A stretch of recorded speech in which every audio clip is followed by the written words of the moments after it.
Mesdames, Messieurs, bonjour et bienvenue à la Der des Der, ce qui me rappelle l'histoire d'un ami dont je tairai le nom, qui avait fait son apparition lors de l'enterrement de sa belle-mère, alors qu'il avait déjà divorcé de son épouse. Rien ne l'obligeait à y assister, et lorsque je lui ai fait la remarque, il m'a dit « c'était pour m'assurer de ce qu'elle était bien 6 pieds sous terre ». Bon, voilà. Donc, la Der des Der, ce qui me fait remarquer que le temps passe vite. Dans la bouche d'un historien, ça frise le ridicule. Mais c'est vrai, enfin, je veux dire, à chaque fois, 1h30, à tous les niveaux, micro, méso, macro, l'heure et demie passe extrêmement rapidement, à tel point que j'ai toujours des trucs à raconter que je n'arrive pas à caser. Le mois passe très vite, et les années aussi. Un quinquennat. Je ne suis pas le seul à achever son quinquennat en 2022. Je ne sais pas si c'est de bon augure ou pas. Mais voilà. Donc, la Der des Der. Et comme l'étiquette et la tradition du Collège de France ne prévoient pas des conférences de clôture pour les chaires internationales, je vais m'en tenir à mon cours, avec, bien sûr, à la fin, si j'en ai le temps, quelques remarques d'ordre général, puisque je vais essayer un peu de boucler la boucle, puisque ceux d'entre vous qui étaient là en 2017 se souviendront que ma conférence inaugurale comprenait énormément de références au présent. Et notamment, est-ce que j'étais fier d'avoir appelé la cliomanie et la cliopathie de la Turquie, cette obsession de l'histoire qui faisait que l'histoire était toujours présente, notamment dans le domaine du politique, dans le discours politique, dans la rhétorique politique. Et je m'en plaignais, puisque je considérais que c'était une atteinte en quelque sorte à l'autonomie de ma discipline, de notre discipline. Et j'avais donné des exemples de la manière dont cette histoire était récupérée aujourd'hui et de la manière dont elle avait toujours été récupérée, en fait, depuis la République, depuis le début de la République. Et par conséquent, je vais tenter de revenir sur ce point, ce qui m'a incité à intituler cette leçon un héritage ambigu, avec une image qui détonne un peu si vous la comparez aux images que j'ai tendance à utiliser, des photographies ou des gravures, surtout du XIXe siècle. Là, c'est quelque chose de très différent. Donc, le rituel du commentaire d'image, c'est une annonce d'une série turque qui a été produite par la télévision nationale, donc Turquie Télévision, si vous voulez, l'équivalent de la télé nationale, sur Abdülhamid. Et dans un contexte qui était très chargé d'arguments politiques, de références à la glorification d'Abdülhamid et à des parallèles assez flagrants entre le présent, c'est-à-dire la Turquie de l'AKP, du parti au pouvoir, la Turquie d'Erdogan, et l'Empire ottoman sous Abdülhamid. Je n'ai toujours pas compris le titre, le nom qui a été donné à cette série. Payitaht Abdülhamid. Ça n'a pas de sens. Ça n'a pas de sens puisque Payitaht, c'est un terme d'origine persane. Pa, c'est le pied. Taht, c'est le trône. Payitaht, en persan, c'est le pied du trône. donc la capitale. C'est la capitale de l'Empire. Les Ottomans ont repris ça, ils l'utilisaient allègrement au XIXe siècle lorsqu'ils essayaient de recréer une image impériale d'un empire en déliquescence. Et Pahitart était un terme utilisé pour décrire dans sa splendeur la ville capitale de l'Empire. Mais alors, Pahitart, ça va, Abdulhamid, on comprend aussi, mais Pahitart, Abdulhamid, capitale d'Empire, c'est vraiment époustouflant j'allais dire de bêtises ou d'ignorance. C'est vraiment étrange. Et je n'ai jamais eu la réponse à ma question. À quoi pensait-il? Qu'avait-il en tête? Si ce n'est, et c'est peut-être malheureusement ça, si ce n'est le fait d'accoler le nom d'un sultan à un terme ronflant qui évoquait le côté impérial du passé de la Turquie ou du passé imaginé de la Turquie. Donc simplement une sorte de formule cosmétique qui mettait bout à bout deux termes qui ne pouvaient pas se conjuguer puisque l'un concernait une ville et l'autre un sultan. Mystère. Je commenterai aussi les armoiries de l'Empire. Alors, ils ont bien sûr raison, à leur manière, de reprendre les armoiries qui, je vous l'avais expliqué, avaient été inventées de toutes pièces par Abdulhamid, donc c'était de bonne guerre. Ce sapin de Noël, comme je l'appelle affectueusement, qui a été créé dans les années 1880 pour faire comme les monarchies d'Europe, pour avoir un symbole de l'État, et un symbole riche, ça fait riche. En revanche, il y a sur cette représentation des armoiries impériales créées par Abdulhamid une erreur flagrante qui est celle de l'utilisation de 3 croissants sur le drapeau vert. Le drapeau rouge symbolise l'Empire, ou la partie séculière, si vous voulez, de l'État. La partie verte symbolisait l'islam, donc c'est quelque chose qui a été déjà utilisé par son prédécesseur Abdulaziz, cette combinaison des deux couleurs qui sont reconnues en Occident, parce que tout se fait à l'aune de l'Occident. C'est ça qui est frappant et ironique, en quelque sorte. On utilise le vert parce que le vert est reconnu en Occident comme la couleur de l'islam. On utilise le rouge et le croissant et l'étoile parce que c'est un symbole que l'Occident reconnaît très bien, et un symbole en fait que l'Occident a en partie inventé pour représenter les Turcs à une époque où les Turcs ne se disaient pas turcs parce qu'ils ne l'étaient pas. Bon. Mais en revanche, sur les armoiries originales d'Abdulhamid, il n'y a pas 3 croissants, mais simplement le croissant et l'étoile. Donc une uniformité, on reprend en une image en miroir les deux drapeaux ottomans. Alors pourquoi 3 croissants?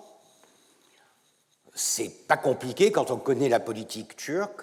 Les 3 croissants ont été utilisés, appropriés au XXe siècle par l'extrême droite turque, par notamment le parti de l'Action nationale. Déjà, quand vous avez le mot action dans un nom de parti, ça vous donne déjà une idée de son orientation. Le MHP, Milliyetçi Hareket Partisi, donc le parti nationaliste de l'Action, parti d'extrême droite, et je dis extrême droite pour ne pas aller au-delà, c'est ce parti-là qui a utilisé les 3 croissants comme symbole de la mémoire immémoriale de la turcité, de l'État turc, des Turcs. Et par conséquent, c'est un amalgame extrêmement étrange qui, encore une fois, à mon avis, dénote une combinaison de perversion idéologique et d'ignorance. Je pense qu'ils sont convaincus, parce que ça a été utilisé par certains sous cette forme, ils étaient convaincus que les trois croissants avaient leur place dans la symbolique originelle de la période amidienne. Enfin, vous me connaissez assez pour savoir que je ne résiste pas à des commentaires sur tout ce qui est bling-bling, et je peux vous garantir que cet alignement de décoration n'a aucun sens.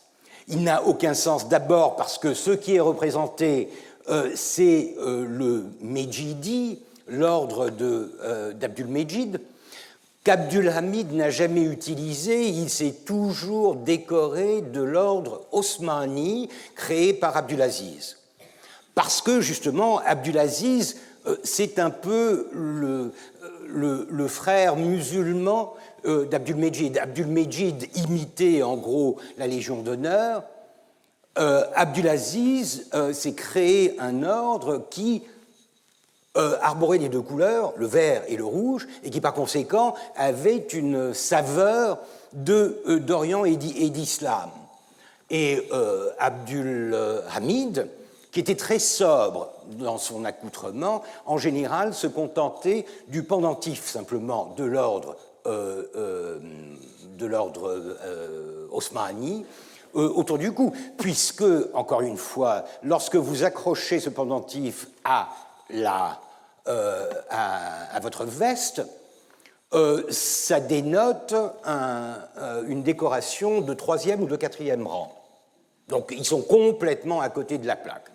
Peu importe, je veux dire, mais ça fait toujours plaisir, c'est un peu la mission de l'historien de ridiculiser ce que l'on trouve intolérable d'un point de vue idéologique.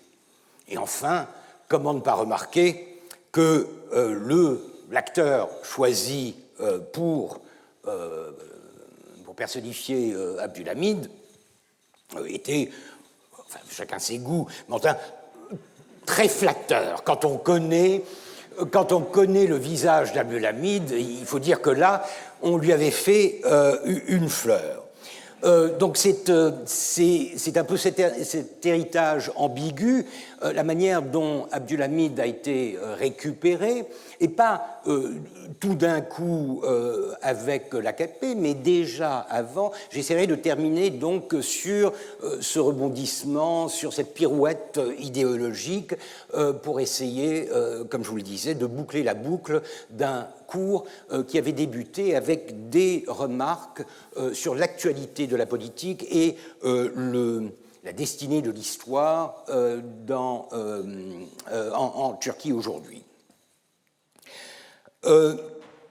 Cette récupération, pour vous en donner une idée, c'est quand même tiré par les cheveux, c'est-à-dire essayer de blanchir et de récupérer, de réhabiliter Abdul-Hamid, cela équivaudrait pratiquement à faire la même chose en France avec Pétain, par exemple.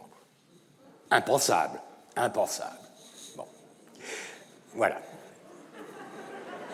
Une petite pique de temps en temps, ça ne fait pas de mal, parce que sinon, je suis si facilement traité d'orientaliste que je dois de temps en temps ruer dans les brancards. Pour en revenir à notre petite histoire, on avait terminé sur les massacres hamidiens. Je vous avais donné un peu les dynamiques, la manière dont les massacres des années 95-96 en particulier avait commencé en Anatolie orientale, le rapport qu'il y avait avec une grande peur au sein de la communauté musulmane à l'entente de la décision du sultan d'accepter et de se conformer aux réformes demandées par les grandes puissances. J'avais discuté la part de responsabilité de l'État dans cette affaire, sans pouvoir me décider, puisque d'une part, on doit reconnaître qu'il y avait une sorte d'incandescence, de combustion spontanée en Anatolie orientale pour les raisons que j'ai citées, mais il est clair aussi que l'État lui-même avait mis en place une machine de violence et de contrôle qui participait souvent à ces flambées de violence provenant de la population locale. Et nous aurons, puisque ce n'est pas tout à fait la der des der, puisque j'ai encore 3 séminaires, et si vous me faites le plaisir et l'honneur d'y assister, l'un de ces séminaires sera consacré à un massacre en particulier, le massacre de 1896 à Istanbul même, où j'essaierai de vous prouver, en quelque sorte, à l'aide d'une documentation qui est toujours lacunaire, mais essayer de prouver que la responsabilité du palais, du sultan, était peu négligeable. Par conséquent, pour ce qui est de l'Anatolie orientale, malheureusement, il est très difficile de jauger l'importance qu'avait pu avoir l'intervention ou la non-intervention de l'État. Et par conséquent, il me semble plus ou moins justifié de qualifier la politique d'Abdulhamid de passive-agressive, comme on dit en psychologie, puisque il se retient, il n'intervient pas lorsqu'il voit une flambée de violence, et par moments, il fait intervenir la troupe, et par conséquent, il participe directement, ou il participe par le biais, le truchement de l'armée dans le carnage. Donc je pense qu'il faut, et les spécialistes de la période et du sujet discutent encore de la part de responsabilité de tel ou tel acteur dans ces événements. En tout cas, j'ai décidé d'avancer un peu dans le temps, nous étions dans les années 1890, et de me pencher sur d'autres moments de violence et de révolution, les deux étant toujours intimement liés, dans l'Empire ottoman, mais cette fois-ci plutôt dans les Balkans. Et avant de faire cela, ou pour le faire, je vais user d'une tactique que vous connaissez maintenant, je vais digresser sur des études pointues, dérivées de mes propres recherches, qui permettent d'illustrer, non pas en matière d'image, quoique il y en aura, mais d'illustrer, de donner un exemple de la manière dont la combinaison de la politique, de la géostratégie et de l'idéologie peuvent nous aider à comprendre non seulement les violences elles-mêmes, mais aussi le côté publicitaire de ces violences, notamment en Occident, la manière dont elles sont reçues ou dont elles sont publicisées, et puis bien sûr la part du système administratif, la part de la politique intérieure, la part de la gestion de l'Empire par le système mis en place par Abdulhamid. Mais ma première digression est en rapport avec un ouvrage que j'ai dû probablement déjà évoquer pendant les cours que j'avais consacrés aux années 1860-70 et notamment pendant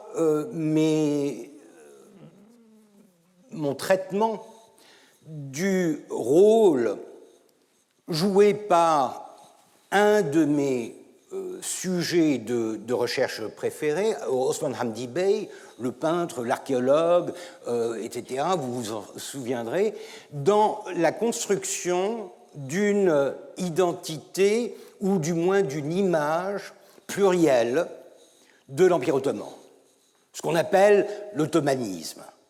Cet enthousiasme, cet engouement à partir de 1856 avec la reconnaissance de l'égalité, du moins sur le papier, de tous les sujets, on a vu que l'État se lance dans certaines initiatives qui visent à pratiquer cette égalité, ou du moins l'introduire graduellement dans sa gestion quotidienne de la politique et surtout de son image internationale, puisque il n'y a pas de mystère, nous l'avons vu avec Abdulhamid, mais c'est vrai depuis pratiquement les Tanzimat, l'Empire ottoman est résolument tourné vers l'Occident pour l'imiter, pour s'en inspirer, pour le haïr souvent, mais aussi pour lui communiquer une image de l'Empire qui soit aussi compatible que possible avec l'attente de l'Occident.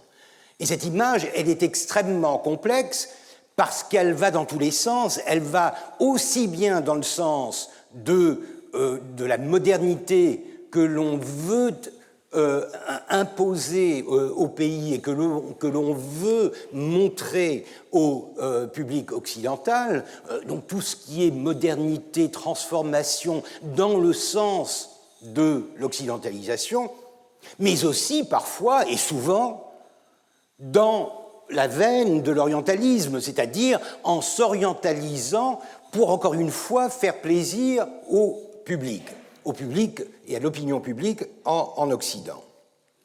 Et l'un de ces instruments, sorti de la main d'Osman Hamdi Bey et d'un collaborateur français, Marie Delaunay, Victor Marie Delaunay, c'est les costumes populaires de la Turquie en 1873. Pourquoi 73 ? Parce que c'est un ouvrage qui a été préparé justement pour faire la publicité de l'Empire lors d'une de ces messes internationales de la civilisation que sont les expositions universelles. 73, c'est celle de Vienne. Les Ottomans ont déjà participé à celle de 67 et ils y ont vu l'importance qu'avait l'exposition de l'Empire, le fait de pouvoir disposer d'un espace intellectuel, mais surtout physique, pour faire étalage de ce que l'on pense aller dans le sens d'une vision positive de l'Empire. En 73, ce projet, donc les costumes populaires de la Turquie en 1873, et le titre turc, c'est Elbise-i Osmaniye, c'est-à-dire les costumes ottomans, mais le titre turc ne devrait pas vous faire oublier que cet ouvrage n'a pas été traduit en turc, il n'a été publié qu'en français. Ce qui déjà vous donne une idée, vous vous souviendrez peut-être, ceux qui étaient là en 2018 se souviendront peut-être de cet ouvrage qui avait été publié par un certain Mahmoud Raif Efendi en 1798 sur les nouveaux règlements de l'Empire ottoman. Encore une fois, quelque chose qui était rédigé en français et dont on ne connaissait pas de traduction, de version turque. Ce qui prouve à quel point il est important de faire une sorte d'opération de relations publiques et d'utiliser ce matériau pour impressionner, pour toucher un public qui est essentiellement étranger. Et même à Vienne, bien sûr, cela se faisait au temps heureux en français. Cet ouvrage est donc un album de costumes commentés. Et ce qu'il a de particulier, je ne vous donnerai pas toutes les images, mais je pense que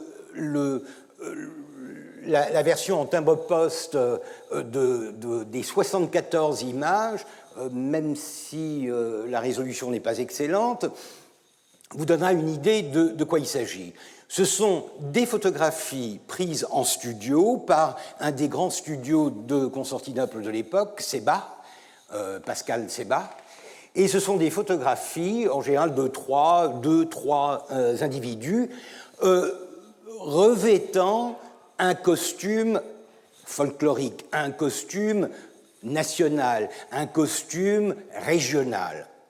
Et par conséquent, avec l'aide du texte que je ne projette pas ici, cela donne une vision de l'unité dans la diversité, c'est-à-dire ce rêve qui, en 1873, était encore présent dans l'esprit des réformateurs ottomans, d'une communion de ces ethnies et de ces religions diverses sous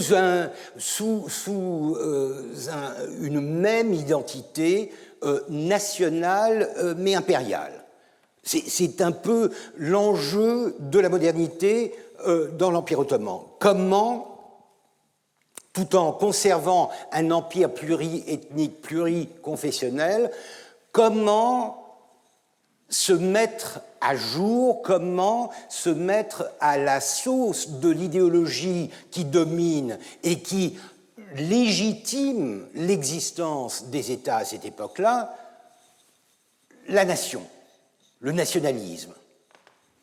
Et encore une fois, même si c'est un projet qui a avorté, je parle de cette construction de l'identité nationale, d'une identité ottomane, je persiste à croire que c'est un exercice qui a eu son mérite, en particulier lorsqu'on veut réfléchir un peu à la manière de l'histoire contrefactuelle, aux alternatives qui se sont offertes au XIXe siècle à l'État-nation. Vous avez bien sûr la grosse alternative, celle qui a survécu un peu plus longtemps, celle du socialisme, du communisme, mais celle-ci, même si elle est périphérique, même si elle est marginale, même si elle a eu sa période de gestation dans un contexte qui était en dehors et pratiquement incompatible avec les règles du jeu en Europe, je pense que c'est une expérience intéressante qui mérite d'être visitée sans nostalgie, mais simplement pour voir un peu comment on peut tenter de créer une sorte d'union de quelque chose d'aussi divers que les nationalités, les millettes, les identités ottomanes. Donc l'album reprend en fait la géographie de l'Empire. Il commence en Occident, il commence dans les Balkans. Vous avez province par province une tentative de mélanger les populations musulmanes, chrétiennes et jusqu'à un certain point juives, elles sont quand même plus rares, mais les trois grandes identités dans ces portraits photographiques. Et à chaque fois, vous avez un grec de l'Épire, avec un musulman de l'Épire. 2 pages plus loin, vous avez un paysan bulgare, bulgare dans le sens de grec orthodoxe, mais aussi un paysan musulman de la même région, etc. Donc c'est un exercice très artificiel, si vous voulez, mais très intéressant, qui reprend quelque chose qui était très à la mode depuis justement les expositions universelles, celle des costumes, les costumes populaires, on aime ça. Alors bien sûr, en France, on ne fait pas ça autour de la religion ou autour des identités vraiment ethniques, mais plutôt régionales. On aime le costume breton, les grands nœuds papillons des Alsaciennes, etc. C'est quelque chose qui se pratique dans pratiquement tous les pays d'Europe, mais à une échelle qui, bien sûr, est incomparable avec la diversité qu'offre l'Empire ottoman. Et ça se termine avec la Tripolitaine et le Yémen, donc une hiérarchie géographique qui a aussi un sens culturel, puisque pour les Ottomans aussi, le cœur de l'Empire, c'est plutôt les Balkans et l'Anatolie occidentale. Et puis, plus on s'en éloigne, plus on entre dans des territoires qui commencent déjà dans l'imaginaire ottoman à représenter un Orient. L'Orient se crée son propre Orient.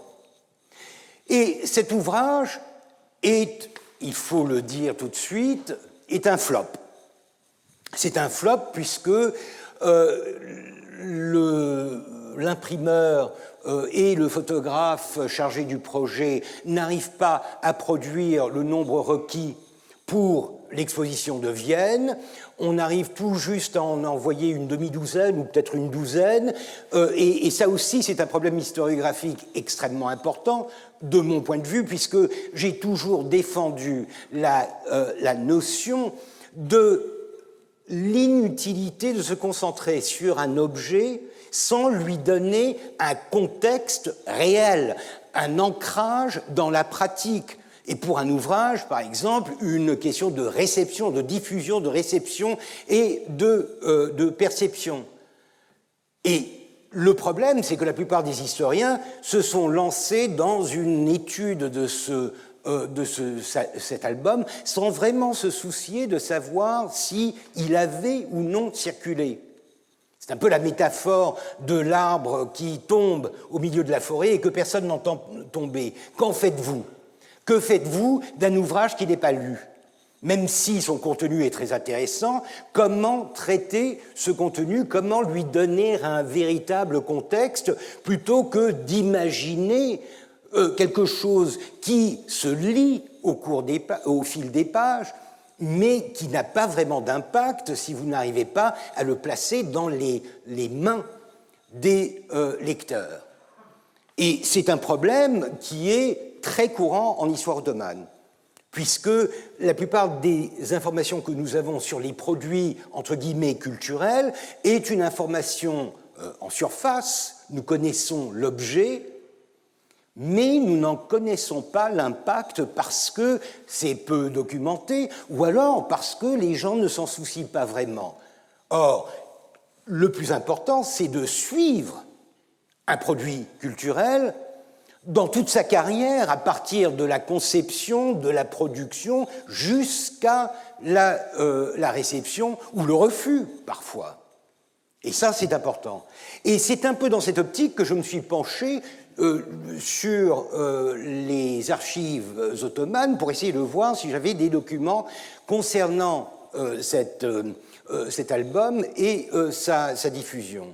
Et quelle n'a pas été ma surprise de trouver qu'il y avait deux moments forts de la carrière de cet ouvrage, bien après sa production, donc 73, n'est-ce pas, bien après, en 99 et en 1905, deux épisodes très particuliers où l'attention de l'État a soudain été dirigée vers le contenu de cet ouvrage. La première est très intéressante puisqu'elle s'inscrit tout à fait dans l'idéologie islamique d'Abdulhamid. Nous l'avons vu, Abdulhamid s'est inventé une idéologie islamique, il s'est reporté sur l'islam comme l'élément de cohésion le plus valable, le plus fiable, le plus rentable dans sa politique intérieure. Je ne parle pas de la politique extérieure et du panislamisme, je parle simplement de son appui sur l'islam pour essayer de fédérer ce qui lui restait d'une population qui était, souvenez-vous, des changements démographiques, qui représentaient désormais pratiquement les trois quarts de sa population. Par conséquent, l'islam devient quelque chose de très important, et c'est dans cette optique-là qu'est déclenchée en 1999 une enquête concernant cet ouvrage. Alors, l'enquête est déclenchée par ce qui prouve mon argument de la non-diffusion de ce livre, puisqu'il s'agit de revendre les invendus, les stocks. Et c'est là qu'on a la première quantification des stocks des invendus, et en gros, ça représente à peu près 90% de la production. Déjà, ne serait-ce que par un moyen détourné, je peux prouver que l'ouvrage n'a pas circulé, ou très peu circulé. Mais lorsqu'il s'agit de les vendre aux enchères, quelque chose qui revient au ministère des Finances et qui prouve, encore une fois, qu'un des problèmes de l'époque, c'est justement d'essayer de minimiser les dépenses et de maximiser les revenus dans une situation budgétaire qui est excessivement fragile. Donc on essaye de se faire un peu de sous à partir de n'importe quel revenu. Or, lorsque le ministère des Finances décide de mettre cet ouvrage à l'encan, un certain Vafir, est-il Bey, est-il Effendi, probablement Effendi, censeur au ministère de l'Instruction publique, se saisit de l'affaire et remarque que les pages 22, 120, 206, 230, 237 et 304, extrêmement méticuleux, de cet album représentent des femmes musulmanes modestes. Alors c'est une expression qu'il est très difficile de traduire, muhadderat islamiyeh. Ce sont les femmes voilées de l'islam, qui est une formule consacrée pour souligner la modestie vestimentaire de ces femmes, le fait qu'elles sont couvertes par le voile. Et qu'elles sont représentées en habits d'intérieur et d'extérieur, et que par conséquent, on voit des parties de leur corps, de leur visage surtout, qu'il ne faudrait pas voir. Et sur ce, la vente est arrêtée et le ministère de l'Instruction publique, se fondant sur le rapport de son censeur, écrit à l'administration, au palais, en disant que l'ouvrage ne pourrait être vendu qu'à condition d'éliminer, d'arracher les pages incriminées. Les voici. Je vous ai encerclé en rouge toutes les femmes dévoilées qui avaient froissé le censeur. Alors, c'est intéressant, d'abord parce que c'est un exemple concret du fonctionnement de la censure. C'est intéressant aussi parce que cela prouve à quel point, en quelques 25 ans, la politique de l'État a complètement changé. En 1973, on veut montrer des femmes, pas forcément dévoilées, mais on veut montrer la diversité. Et on ne peut pas les cacher toutes. De toute façon, ce ne sont probablement pas des musulmanes, celles qui sont dévoilées. Comme il était de coutume dans toutes les photographies de studio qui vendaient aux touristes des images de femmes turques plus ou moins dévoilées, c'était des actrices, c'était des modèles qui étaient généralement non musulmanes. Donc, mais en 1973, on voulait faire étalage de cette diversité, de l'unité dans la diversité. On voulait vendre la diversité comme une des vertus, une des forces de l'Empire ottoman. Et par conséquent, c'est une publication officielle qui se dévoue, qui se consacre à cette mission de charmer le public occidental avec cette vision extrêmement plurielle de l'Empire. 25 ans plus tard, cette politique de l'État n'a plus de raison d'être, puisqu'elle a été remplacée par l'autocratie d'Abdulhamid, une autocratie qui, je l'ai déjà dit, a beaucoup d'aspects modernes, même plus modernes que dans les années 1870, on en verra quelques exemples, mais qui tient à conserver un ancrage fort dans la rhétorique islamiste, dans la défense de la charia, et par conséquent voit absolument d'un mauvais œil la possibilité même de recycler un ouvrage qui pourrait tomber en des mains étrangères, c'est toujours ce dont on a peur, et par conséquent mettre en danger, mettre en péril la politique de l'Empire. Donc 1899, la censure à l'œuvre et la censure qui défend la cause de l'islam, qui défend la politique d'Abdulhamid de l'islamisme et qui, par conséquent, renie en quelque sorte la continuité de l'État, renie ce qui avait été fait 25 ans auparavant. Les exemples de ce genre abondent dans les archives. La censure islamique des images est quelque chose que l'on voit pratiquement régulièrement dans les archives. L'un des exemples typiques que j'ai aussi étudié, c'est celui de la censure des cartes postales de Sainte-Sophie, puisque Sainte-Sophie est au centre des préoccupations des touristes, des Occidentaux. On veut voir l'intérieur de ce qui est une mosquée et qui, par conséquent, n'est pas forcément accessible lorsqu'on se rend à Istanbul. C'est un monument de renommée mondiale. Qu'est-ce qu'on fait? On en vend la carte postale.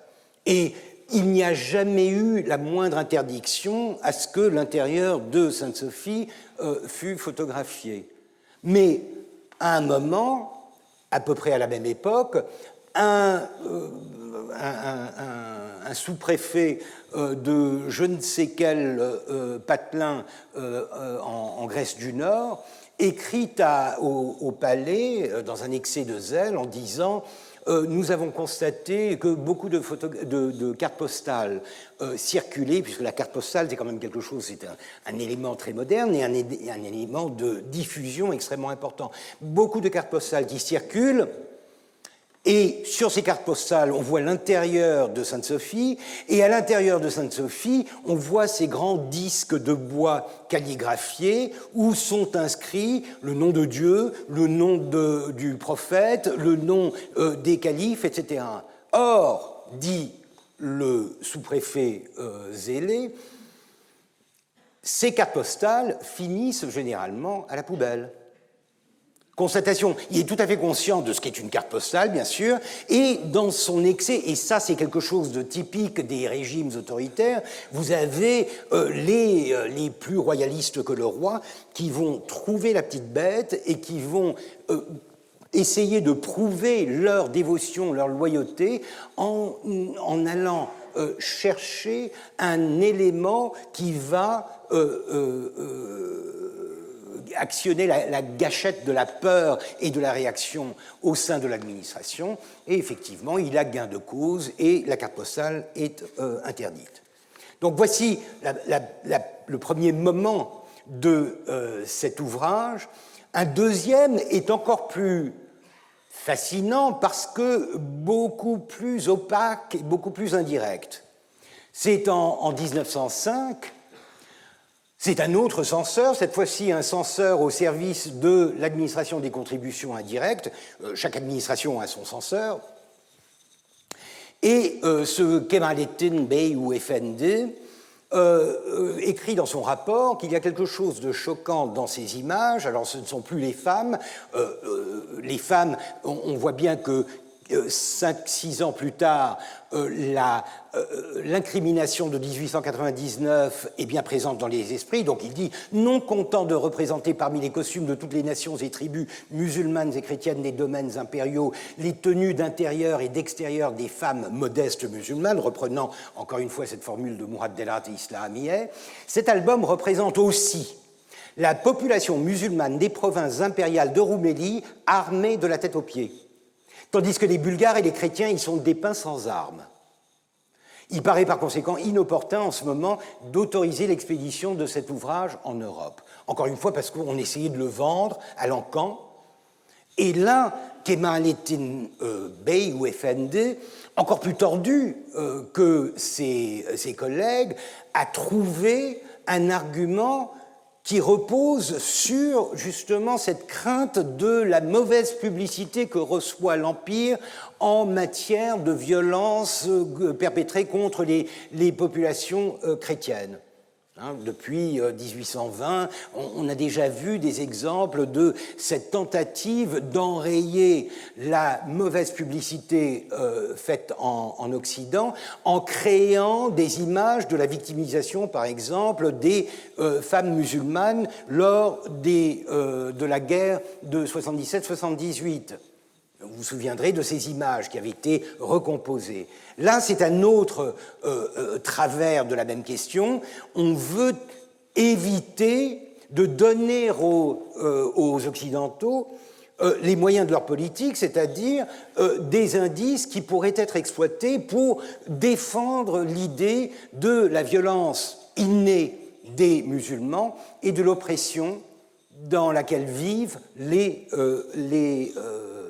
non-musulmans.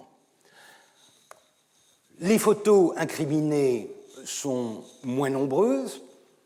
Ce qui est intéressant, bien sûr, c'est qu'il s'agit des provinces des Balkans. La même sensibilité, et j'y reviendrai, n'est pas exprimée pour les autres provinces, puisque dans le costume folklorique, disons, des provinces, ce genre d'attirail est courant. D'ailleurs, ce sont des armes blanches pour la plupart, des sabres, des yatagans, etc., des pistolets et des mousquets d'un certain âge, rien de vraiment très violent, plutôt quelque chose qui va tout à fait dans le sens de l'orientalisme, de la construction de l'image de l'oriental, vêtu de beaux costumes bigarrés et armé jusqu'aux dents de ces armes plus ou moins obsolètes. Avait-il raison? Alors, je me suis amusé à compter les musulmans et les non-musulmans armés. Il avait à la fois raison et tort, puisque, effectivement, il n'y a pas de chrétiens ou de juifs armés. Mais en revanche, tous les musulmans ne sont pas armés, ce qu'ils prétendaient. Ça n'est que la moitié. Donc, statistiquement, il est un peu à côté de la plaque. Mais peu importe, l'essentiel est de voir que, encore une fois, des images, un album qui passait très bien en 1973, qui représentait en quelque sorte l'image que voulait donner de lui-même l'Empire ottoman, en 1905 est devenu une sorte d'anathème à éviter, à censurer. Et pourquoi? Parce que, justement, en 1903, 1904, 1905, les Balkans sont à feu et à sang. C'est ça qui est intéressant, c'est-à-dire que ce censeur n'aurait probablement pas réagi quelques années plus tard. Il réagit parce que, justement, les Balkans, et en particulier la Macédoine, est en effervescence. Des comités bulgares, l'armée ottomane, bien sûr, des comités musulmans, des comités grecs, la Grèce à deux pas. Il y a un nombre extraordinaire d'acteurs qui qui rivalisent pour le contrôle d'une région extrêmement instable. La Bosnie-Herzégovine est déjà sous domination, sous patronage autrichien. On sent bien que ce sera bientôt le tour de la Macédoine. Qui va pouvoir récupérer les restes de ces lambeaux de territoires ottomans dans les Balkans? Et vous le voyez, donc, dans les années 1903, en particulier l'année 1903 est une année particulièrement violente, j'y reviendrai. Vous avez tous ces comités révolutionnaires. Quand je dis comité, c'est une référence à ce que j'avais présenté la dernière fois avec le costume de bandit un peu de grand chemin, mais assez noble, de ces gens armés, de ces civils qui se militarisent pour une cause nationale. Ce sont des membres de comités, et des comités, vous en avez profusion. De même qu'en Anatolie de l'Est, vous avez le parti Hinchak qui essaye de fédérer des comités et en faire un mouvement qui serait plus politique que simplement guerrier. Dans les Balkans, vous en avez encore plus pour la bonne et simple raison qu'il y a des acteurs, il y a une fragmentation de la politique dans les Balkans qui est époustouflante. Encore une fois, vous avez trois États et demi, puisque la Bulgarie, sans être indépendante, est déjà autonome. Vous avez la Serbie, vous avez la Grèce, et vous avez bien sûr l'Empire ottoman. Et puis, vous avez tous les comités locaux qui représentent diverses ethnies, divers groupes religieux et qui essayent de vaincre les autres pour établir leur propre hégémonie sur ce territoire. Et par conséquent, le bon Kemalettin Efendi est tellement obsédé et tellement exposé à cette information et cette publicité de violence en provenance des Balkans, mais aussi en provenance d'Occident, qu'il réagit de manière, entre guillemets, paranoïaque.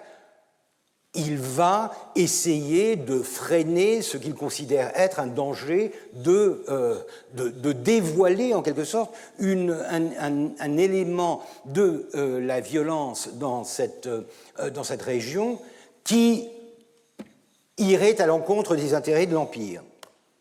Et il n'a pas tort, encore une fois, puisque, et c'est là la deuxième digression que je vous présente et qui, elle aussi, repose sur un projet de recherche que j'ai effectué sans le publier intégralement, sur l'histoire des têtes coupées. Les têtes coupées. Alors ça aussi, c'est quelque chose de fascinant. La décapitation, je ne parle pas que de l'Empire ottoman, je parle du XIXe siècle, et notamment de la vision occidentale des populations non occidentales qui pratiquent ce genre de supplice, ce genre d'exécution. Les Chinois, par exemple.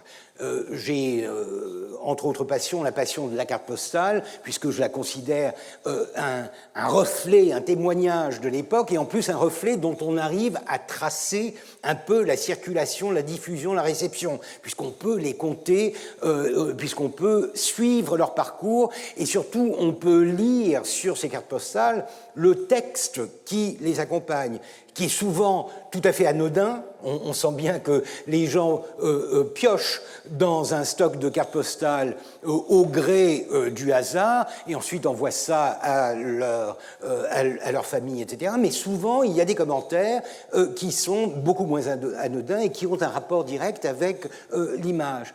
Et certaines cartes postales qui circulent au tournant du XXe siècle en Europe sont des cartes postales concernant la décapitation de détenus en Chine et la décapitation de rebelles au Maroc. Donc, en fouillant un peu plus dans ce tiers-monde vu d'Occident, on trouvera sûrement d'autres images qui vont justement dans le sens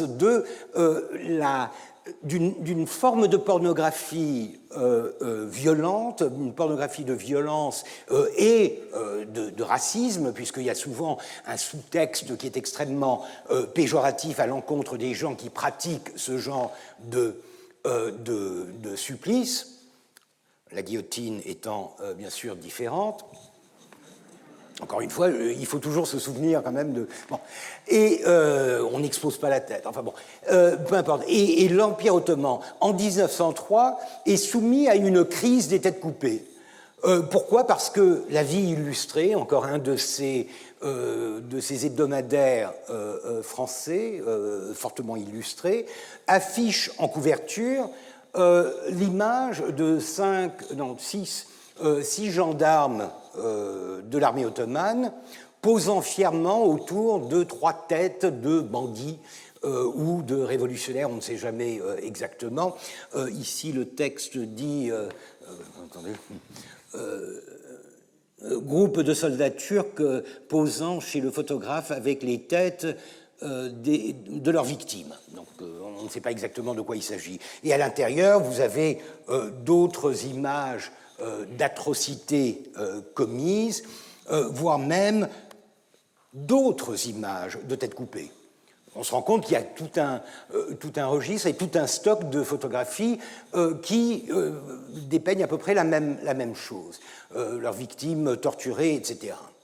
Et tout ceci est accompagné d'un texte par un certain Henri de Wendel, grand reporter comme on en faisait beaucoup à cette époque-là, qui dit « Ces photos montrent en effet que le carnage n'est pas un fait imputable à l'emportement chez les militaires, galonnés ou non, de l'armée ottomane, mais bien un fait prémédité, calculé et raisonné, puisqu'ils se font photographier en groupes sympathiques autour des têtes de leurs victimes qui, les visages en conservent les traces, furent préalablement martyrisés. Et notez bien que ce n'est pas immédiatement après le carnage, sur le lieu du massacre, que ces photographies ont été prises, mais bien chez un photographe professionnel, où les têtes apportées dans des sacs par les bourreaux eux-mêmes furent disposées de façon décorative. En attendant, le sacramentel ne bougeons plus. Oui, l'humour vraiment bon, du chevalier et du collodion. Remise dans les sacs, ensuite les têtes des Macédoniens. Cette fois-ci, on apprend que ce sont des Macédoniens, donc des guerriers, des freedom fighters, comme on dirait aujourd'hui, suppliciés, étaient portés aux autorités par les soldats assassins qui avaient reçu l'ordre formel et supérieur de se montrer impitoyables. Et cette photographie est reprise par l'illustration, elle est reprise par la presse allemande, le Berliner Illustrierte Zeitung. Donc tout d'un coup, l'espace public de la presse en Occident est recouvert de ces images d'une nouvelle version des tortures, supplices et autres formes d'oppression pratiquées par les Ottomans contre les non-musulmans. 1903, donc on comprend bien que Kemalettin, même s'il n'était pas abonné à l'illustration ou à la vie illustrée, était bien au courant d'un vent de publicité qui était extrêmement négatif et qui le poussait donc à se lancer dans une opération préventive pour essayer de minimiser les dégâts, à partir, encore une fois, d'un ouvrage de nature folklorique produit 30 ans auparavant pour les besoins de la publicité de l'Empire.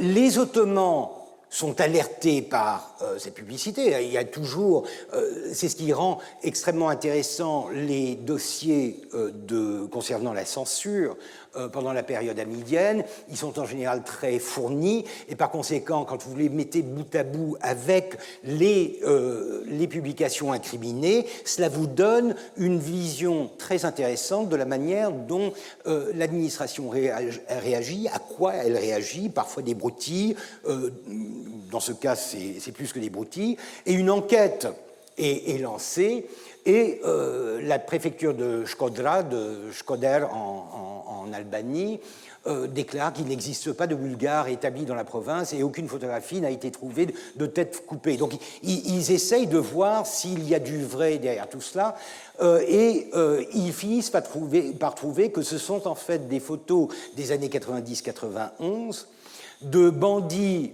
grecs arrêtés par la gendarmerie, etc., du côté de Goritsa, et qui furent amenés à Monastir et photographiés en compagnie de 2 gendarmes et d'un policier, etc. À la suite de l'information, il y a 10 jours que cette photo se trouvait encore dans un studio de photographes de la ville, la dite photographie et sa plaque de verre ont été immédiatement saisies et la plaque de verre détruite. Alors, donc, il y a une vérité qui a 13 ans, qui a 12 ans, une vérité qui a un contexte différent, mais on voit bien un peu à quel point la complexité est grande quand vous voyez l'interaction d'une part de la presse occidentale qui veut alimenter un certain sensationnalisme et une pratique violente qui est évidente. On n'a pas de raison de douter de l'existence de massacres ou de violences perpétrées contre les bandits. Ça fait partie un peu du folklore local. Et j'ai réussi à trouver les originaux de ces photographies dans la collection d'un collègue et ami, Sinan Kuneralp. Trois des photos que j'avais découvertes dans la vie illustrée, l'illustration, etc. J'ai trouvé les clichés imprimés, malheureusement sans contexte. C'était quelque chose qu'il avait trouvé je ne sais plus où.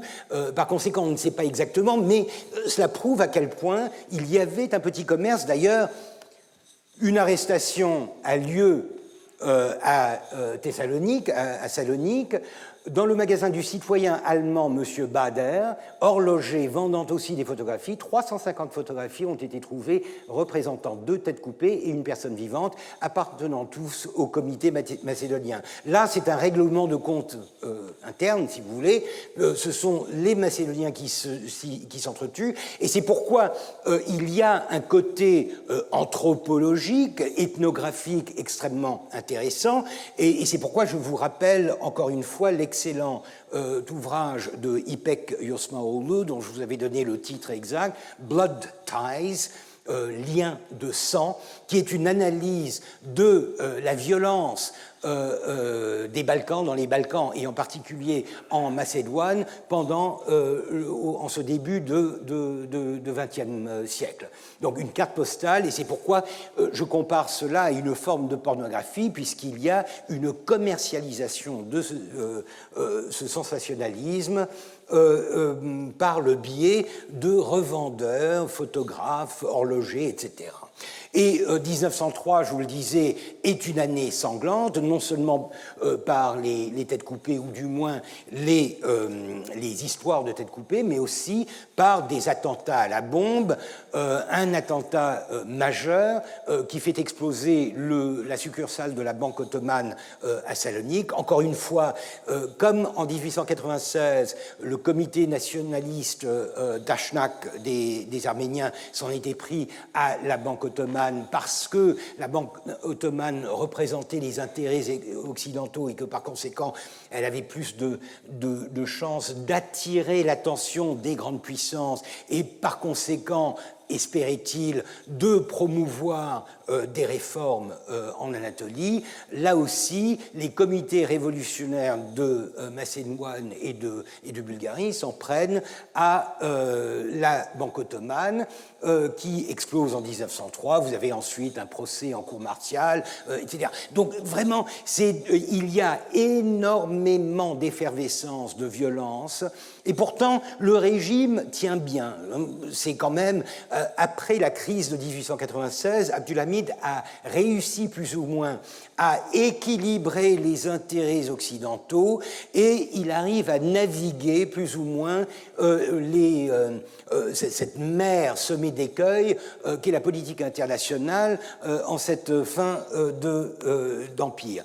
Jusqu'au célèbre attentat de 1905, du 21 juillet 1905, représenté ici par la Domenica del Corriere, bien sûr une vision imaginaire. 36 hommes y perdent la vie, mais Abdulhamid réchappe grâce à un moment d'hésitation, puisqu'il est retenu, tout était extrêmement minuté. Alors ça aussi, je crois que ça fait partie de sa personnalité, le minutage de toutes les processions, de toutes les activités du souverain. D'ailleurs, il n'en avait pas beaucoup en dehors du palais, mais ce minutage est faussé par l'interruption que représente une discussion en privé avec le cheikh l'Islam. 2 minutes de retard, 2 minutes d'hésitation, et le souverain est sauvé. C'est ce qui est à l'origine d'un poème par Tevfik Fikret. Je ne suis pas un inconditionnel de la poésie ottomane, notamment de cette période-là, parce qu'elle est généralement assez lourde et souvent une piètre imitation des poètes parnassiens, etc. Donc c'est généralement assez peu agréable à lire. Mais en revanche, ce poème, je le trouve très intéressant parce qu'il est vraiment imbriqué, impliqué dans dans la politique de l'époque. Bien sûr, il ne le publiera qu'en 1910. Bir lahza yeta'khouj, littéralement un instant de retard, que j'ai traduit par hésitation pour que ça rime avec nation, puisque l'exercice de la traduction de la poésie est un exercice extrêmement difficile, auquel je ne m'essaierai pas souvent, mais là j'ai pensé que c'était nécessaire parce qu'à ma connaissance il n'y a pas de traduction de ce poème, et c'est un poème très fort parce qu'il s'adresse à la bombe, il s'adresse à l'explosion, aux nobles explosions, aux fumées vengeresses, qui es-tu, qu'es-tu, qu'est-ce qui a causé ce choc, etc. Et il la compare à un noble chasseur. Donc il regrette que ces 2 secondes, ces 2 minutes de retard aient sauvé le tyran.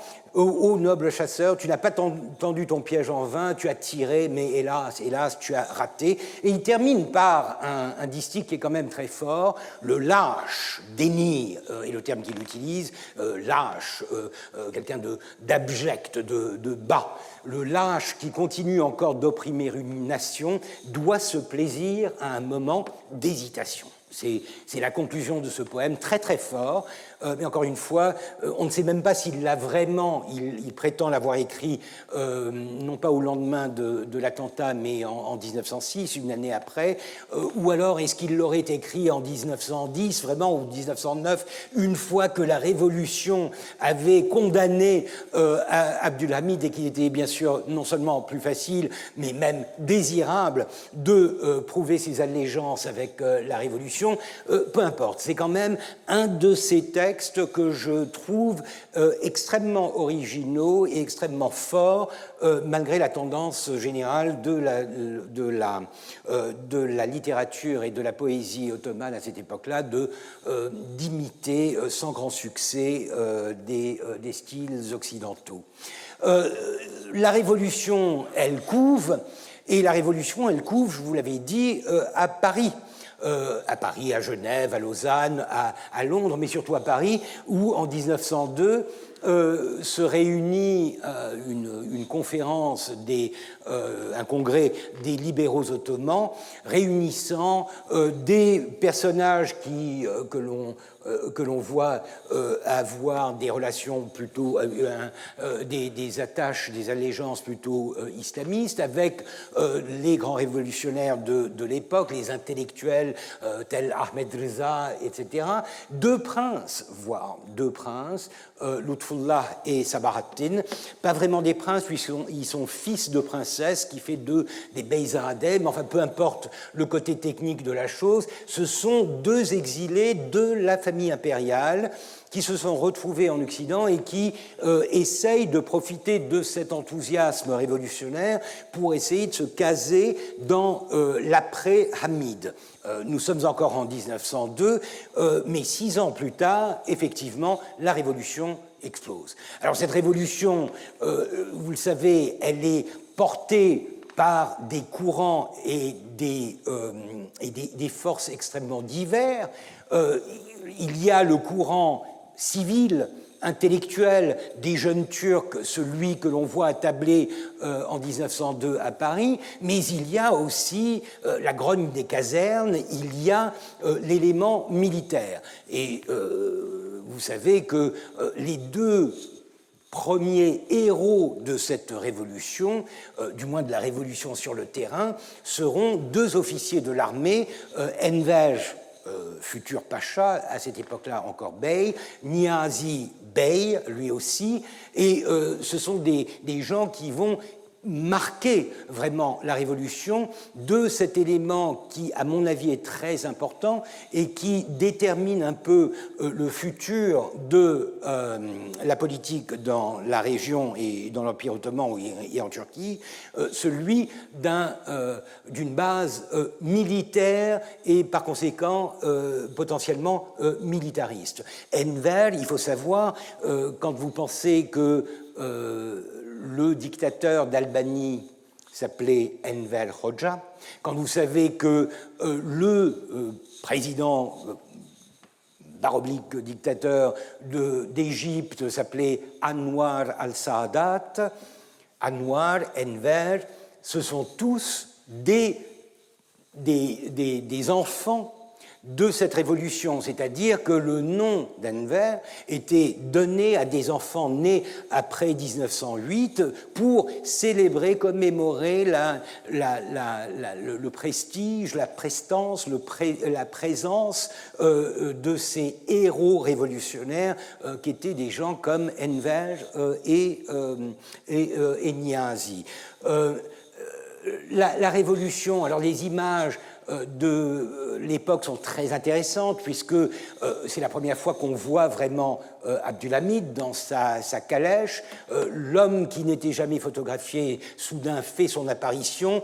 Il est un peu poussé par les événements. Il veut récupérer, conserver son trône. Il accepte donc tout de suite de rétablir la Constitution. C'est un peu, toute proportion gardée, quelque chose qui rappelle la révolution de 1789 et la manière dont Louis, roi par la grâce de Dieu, devient Louis, roi des Français, et conserve son trône pendant quelques années jusqu'à commettre l'erreur de s'enfuir, etc. Mais c'est encore une fois une révolution qui, tout en amenant des promesses de libéralisme et de liberté, conserve une attache avec la tradition et n'a pas les moyens immédiatement de se défaire d'un souverain qui joue le jeu du rétablissement de la Constitution. Abdulhamid prenant des bains de foule, on le voit un peu hagard, il est loin d'avoir le faciès de l'acteur que je vous ai montré en début de séance, et encore une fois, bon, on adore dire que c'est l'homme qui n'avait jamais été photographié, etc. Le voilà qui tout d'un coup essaye d'adapter son image, avec pas mal de succès, d'adapter son image à cette révolution et de contenir, par exemple, par conséquent, le risque de chavirement que pourrait comporter une telle transformation de l'environnement politique. Émancipation des nations. C'est le printemps des nations ottomanes.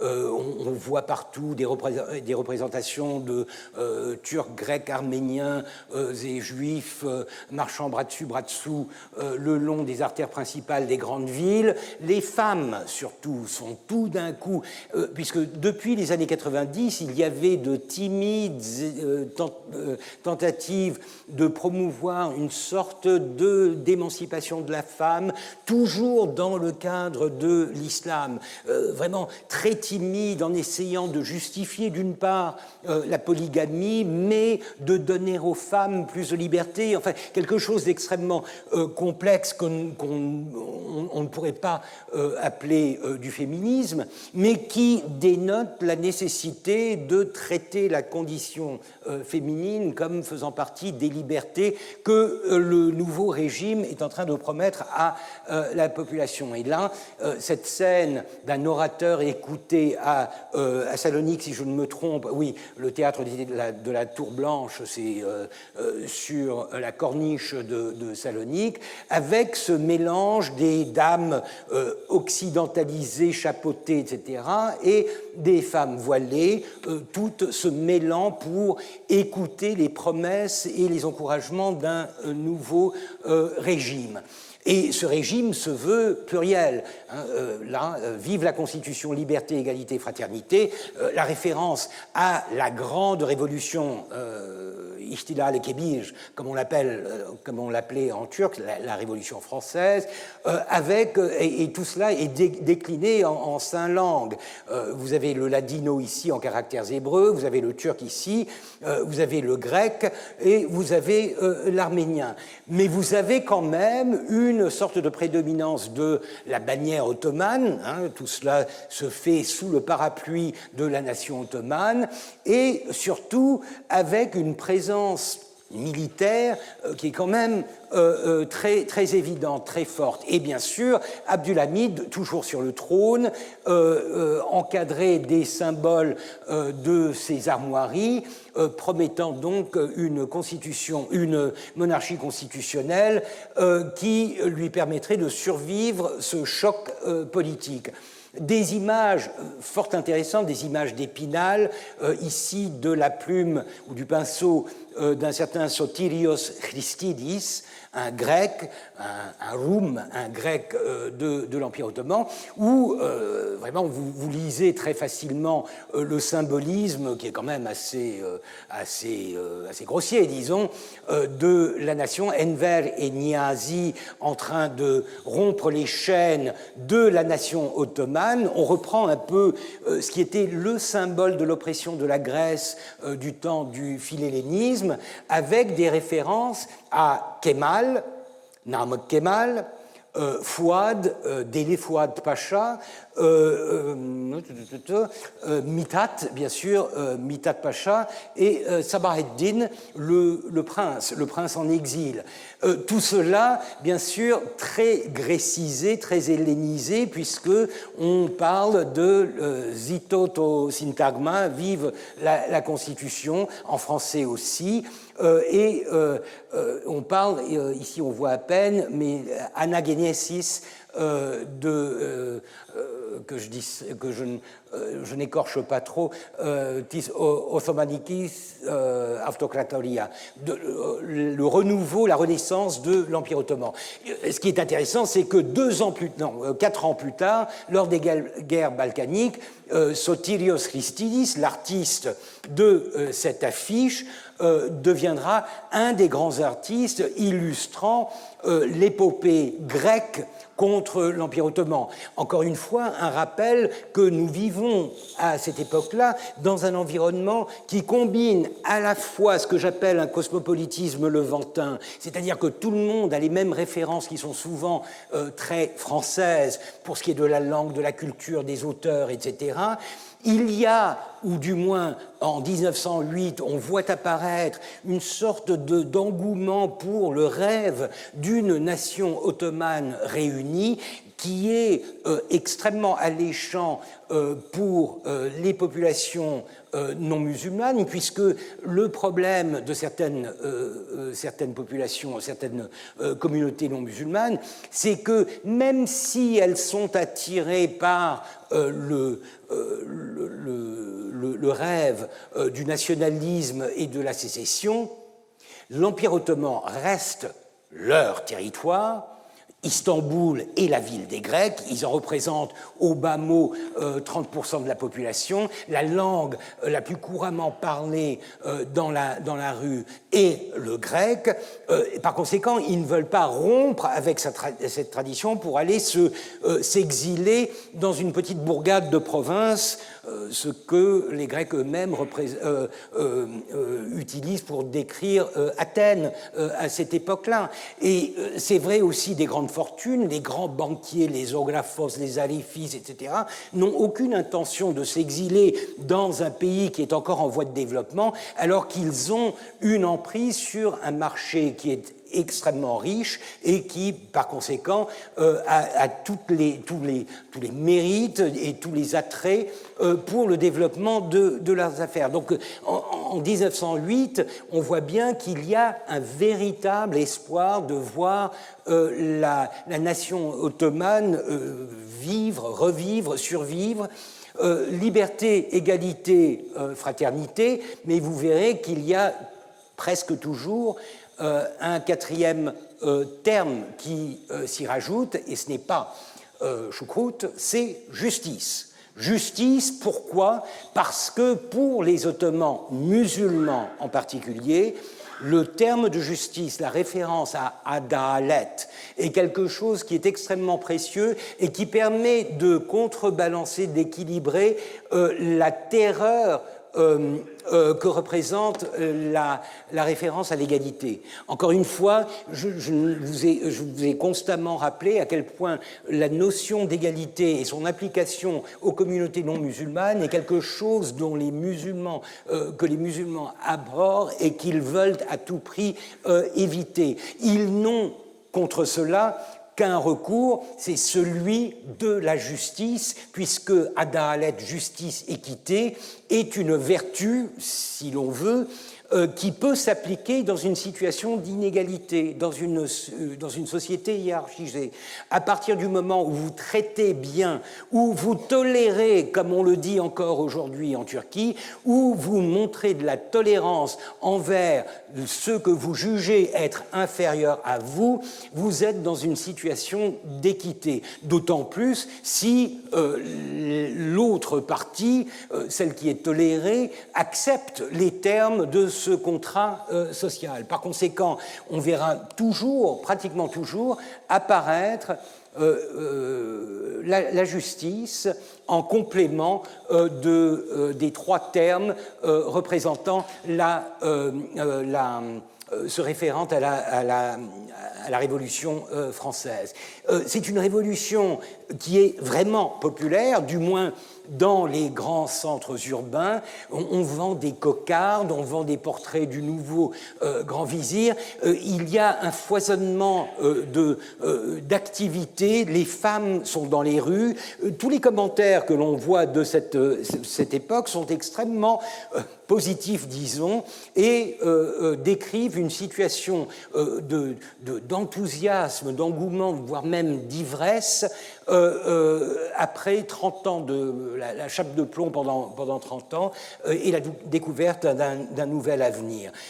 Une image, je vous la donne en deux versions, puisqu'elle a été publiée dans l'Illustration, mais aussi dans le London Illustrated News, une image d'une procession, et le texte est très intéressant, une procession dans les rues de Smyrne, une procession organisée par les Arméniens de Smyrne, célébrant la liberté qui est représentée ici en effigie par une jeune femme, avec un texte qui vaut quand même le déplacement, puisque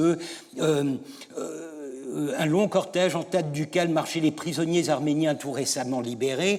Sur un char orné de fleurs à profusion, un soldat turc et un arménien se tenant par les mains étaient couronnés par une très jolie arménienne, tandis que sur un autre char, un musulman, un arménien, un grec et un israélite formaient un autre groupe sympathique de nouveau.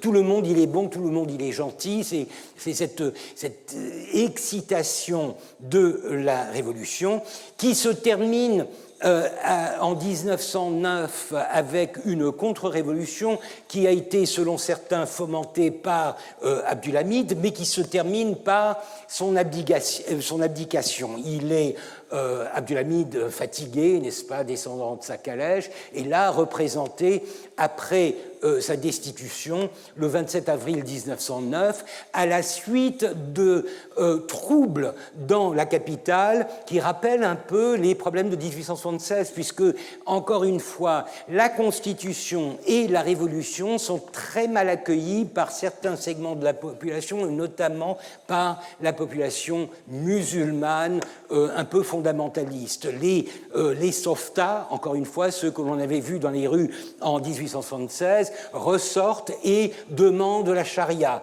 veulent récuser la Constitution, invoquent le pouvoir du sultan à refaire le coup de 1878, c'est-à-dire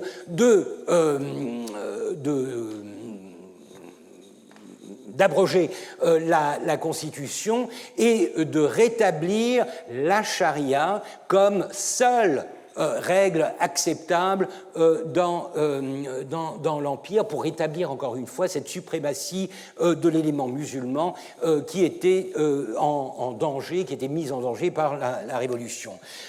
Abdulhamid ne se remettra jamais de cette défaite, il sera exilé à Salonique, il rentrera à Istanbul lorsque la ville sera perdue aux Grecs, mais il devient aussi le symbole de l'istibdad, de l'autocratie, de la tyrannie qui est souvent moquée dans la presse satirique soudain libéré.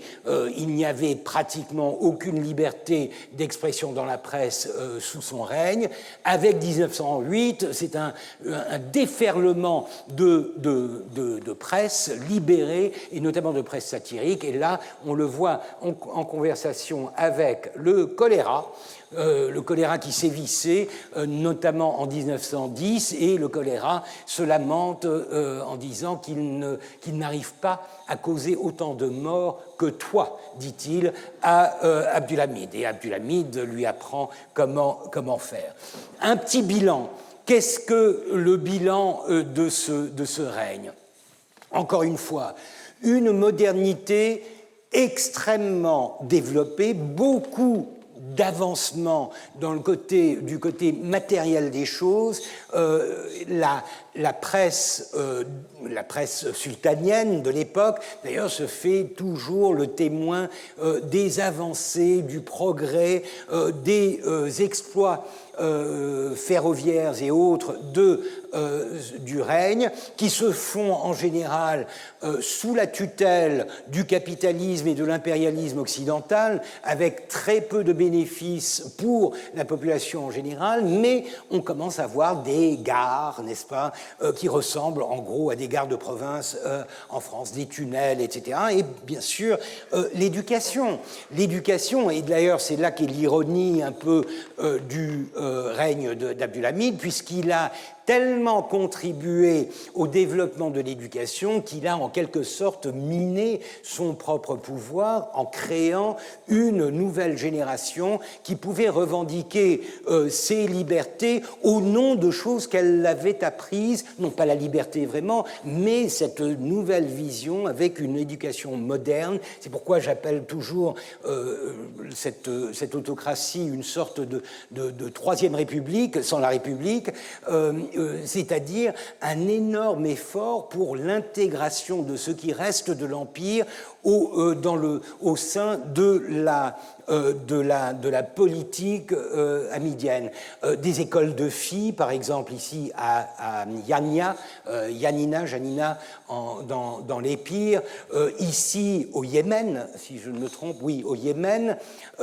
Donc c'est vraiment un projet qui a presque des relents coloniaux, plus on s'éloigne du centre. Des bâtiments qui ont été étudiés par l'historienne de l'art et de l'architecture Zeynep Çelik et qui rappellent énormément les mairies, les casernes, les écoles de la Troisième République, justement. On bâtit de nouveaux bâtiments publics qui n'ont pratiquement pas de style, on ne va pas rechercher l'orientalisme, etc.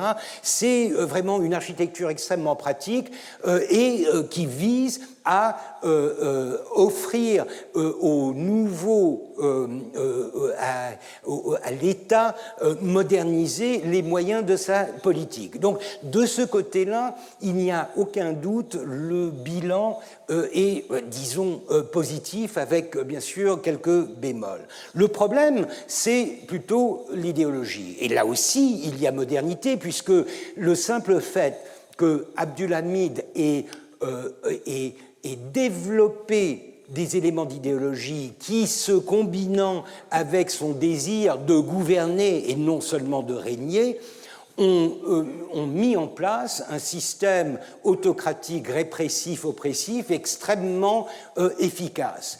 Il a su aussi contrôler l'élément externe que représentaient les grandes puissances et la politique internationale en jouant aussi bien qu'il le pouvait sa stratégie de la faiblesse.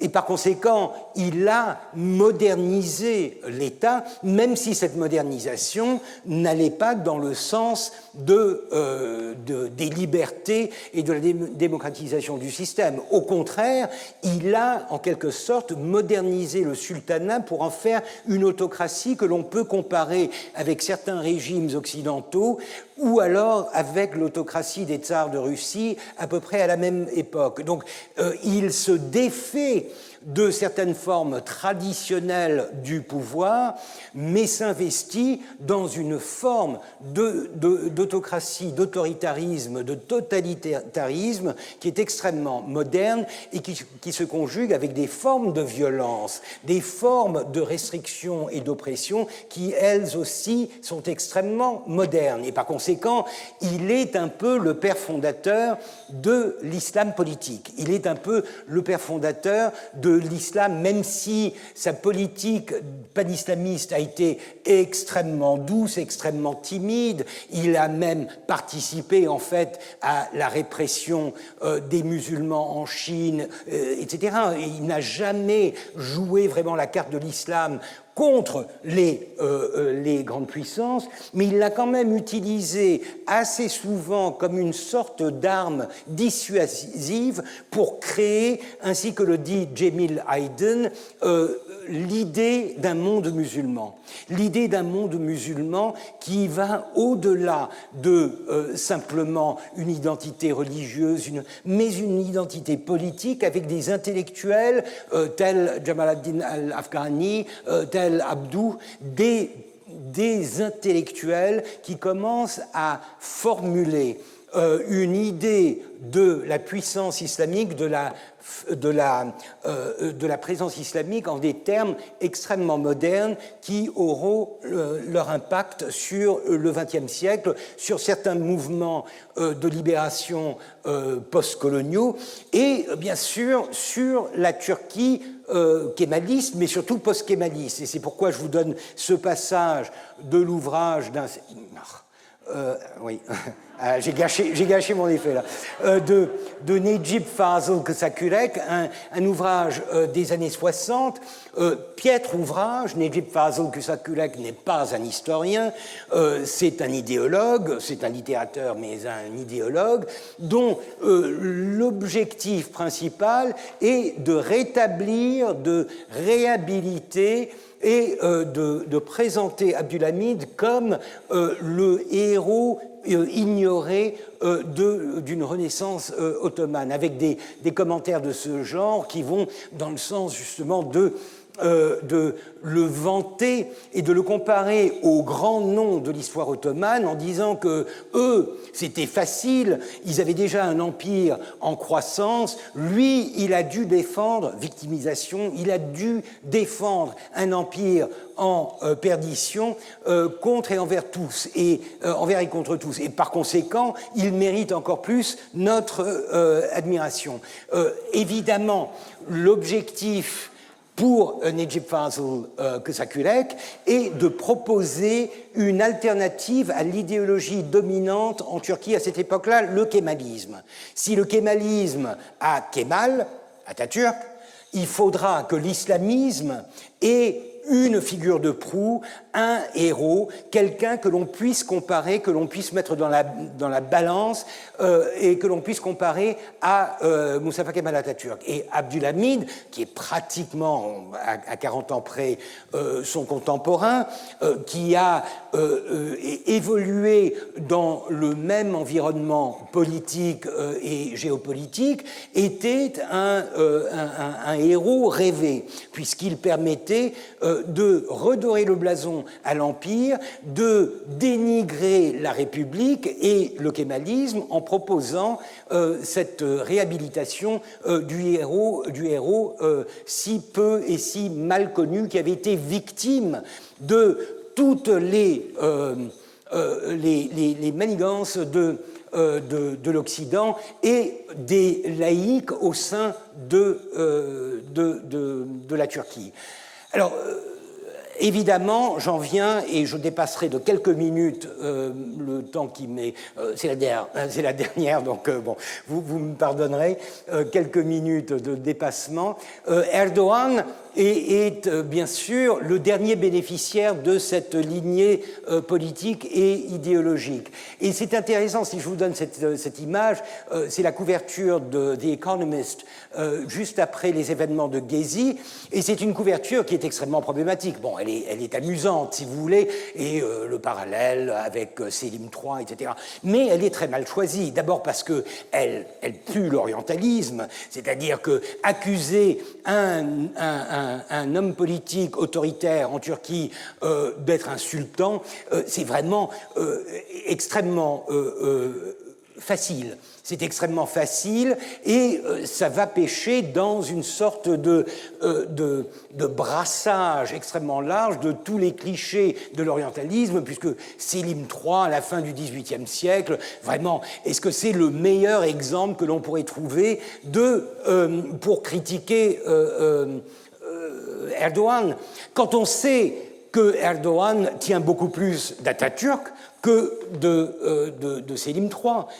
Et bien sûr, s'attaquer à Atatürk ou établir un parallèle entre Atatürk et Erdogan en mettant pour le moment à l'écart les questions idéologiques et en se concentrant sur la nature du pouvoir, l'exercice du pouvoir, c'est quelque chose qui passe très mal en Turquie, notamment dans les cercles qui sont encore kémalistes, et en Occident, puisque l'Occident a encore une vision assez pragmatique de la Turquie, que la Turquie ferait mieux de se remettre à la botte des militaires et que une petite dictature, mais libérale, mais laïque, serait bien préférable à une démocratie qui risquerait de chavirer dans l'islamisme. Donc c'est vraiment une question problématique, mais de toute façon, pour ce qui est d'Erdogan, Selim III, etc., ne fait absolument pas le poids. Pour lui, c'est Abdülhamid. Alors, c'est le portrait qui est utilisé le plus fréquemment, c'est un portrait de Fausto Zonaro d'Abdülhamid. C'est le portrait qui sera utilisé. Alors là, en 2013, comprendre Abdülhamid, c'est l'histoire profonde. C'est une revue d'histoire, mais très ancrée dans le nationalisme et l'islamisme. Comprendre Abdülhamid, c'est comprendre tout. Alors ça, bon, je veux dire, dans le genre, c'est d'un vague et c'est d'un cliché. Bon, mais quelques années plus tard, que je dise pas de bêtises, en 2000, je me souviens plus, mais quelques années plus tard, le parallèle est désormais établi entre les deux. Abdülhamid et Erdogan, même combat. Abdülhamid'in direnişi, la résistance d'Abdülhamid, donc Abdülhamid en résistant contre qui? Contre l'impérialisme occidental, contre l'Occident, contre la chrétienté, etc. Et Yeni Türkiye'nin direnişi, la renaissance, la résurrection de la nouvelle Turquie, encore une fois une référence à Erdogan comme étant le digne descendant et représentant d'une même situation, encore une fois la victimisation de la Turquie au sein d'un monde dominé par l'Occident, dominé par la chrétienté. Et aujourd'hui, c'est ce qui explique que cette série que j'ai présentée au début soit non pas très populaire, apparemment elle est tellement mauvaise qu'elle n'arrive même pas à rameuter les convaincus, mais le simple fait qu'elle ait été financée par l'État pour établir, encore une fois, un parallèle entre Abdülhamid et entre Erdogan. Je commence à fatiguer. Alors tout le monde, bien sûr, essaye de participer. Une digne descendante d'Abdülhamid, authentique, déclare, n'est-ce pas, les ennemis de mon aïeul et de notre président sont les mêmes. Pour quelqu'un qui vendait des parfums en ligne, des parfums qu'elle appelait parfums de sultane ou je ne sais quoi, de l'orientalisme pur et dur, c'est quand même assez extraordinaire. Mais ça vous donne une idée de la popularité de ce genre de raccourcis qui permettent d'établir un suivi, une séquence entre Abdulhamid et la situation aujourd'hui. Et cette photographie que j'ai pêchée sur le web, on voit bien que dans son bureau, il a un portrait d'Abdulhamid, et c'est encore le portrait, il est flouté, mais c'est le portrait de Fausto Zonalo. Donc c'est en tout cas un parallèle que Erdogan lui-même ne récuserait pas. Je finis avec cette pub tout à fait extraordinaire pour, encore une fois, la même série, avec un petit motto qui est, voilà, je le traduis en français, à condition de ne pas rompre ses liens avec l'islam, toute femme ottomane peut à tout moment donner naissance à un Abdulhamid. Et je trouve que c'est extraordinaire, parce que si vraiment vous décortiquez ce message, d'abord, son auteur n'a absolument rien compris à l'essence même de la monarchie. Ce n'est pas n'importe quelle femme, il faut être de la dynastie, il faut être un prince de la dynastie. Et surtout, c'est le côté un peu immaculé conception qui me paraît absolument sidérant et qui, encore une fois, je crois, parle énormément de la facilité avec laquelle on mélange, on amalgame toutes sortes d'éléments puisés à droite, à gauche, en Occident, en Orient, pour sortir quelque chose qui, au sein du grand public, a peut-être un certain sens, mais historiquement n'en a aucun. Je terminerai donc sur, je vous laisse cogiter sur cette sentence, et j'en profite quand même pour vous remercier. Alors, je vous le disais, c'est la DER des DER, et j'ai 3 séminaires en avril, donc j'espère que vous aurez la bonté d'y assister, si cela vous intéresse. Le premier sur les médailles, le deuxième sur le massacre de 96, et le troisième avec Orhan Pamuk sur fiction et histoire. J'en profite, et je crois que c'est la moindre des choses, un peu comme aux Oscars, pour remercier, le Collège de France, remercier en particulier 3 administrateurs, Serge Haroche, Alain Prochian et aujourd'hui Thomas Remer, mes collègues au collège, dont en particulier Henri Laurence, qui a été à l'origine de cette initiative, c'est à lui que je dois d'avoir été candidaté. J'ai manqué de le faire lors de mon inaugural, je le ferai cette fois-ci. Je dois remercier ma femme, Cédef, qui n'a manqué aucun de mes cours, la pauvre. Merci infiniment.